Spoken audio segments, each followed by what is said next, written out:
Mĩhang'o ĩno ya gũthũkangia bangi ĩno ĩtongoretio nĩ mũnini wa komishina wa Nyahururu Bernard Odino na kũnyitanĩra na maabitha a kuma rũhonge rwa magoti nĩguo gũkinyanĩria itua rĩa igoti rĩa Nyahururu. Our main mission is to destroy 63 sacks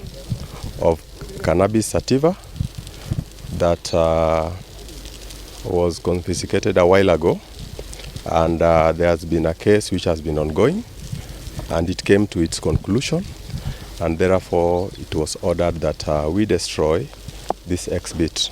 This is the exercise that we are undertaking here. Mũcirithania Fredrick Rarambi niwe wathanire bangi ĩno ĩthũkangio thutha wa gũtua cira ũrĩa mwĩkũĩrwo ũmwe ũrĩa wanyitĩkania na mahĩtia ma gũkorwo na bangi ĩyo mũgarũ wa watho kũnyitĩkana na mahĩtia nĩ igoti na gũtuĩrwo cira. Akĩaria na andĩki a mohoro hĩndĩ ya mĩhang'o ĩno, Odino augĩte ciĩko cia ũhũthĩri wa ndawa cia kũrebia nĩ ciongererekete na gĩkĩro kĩnene mwena ũyũ. You can imagine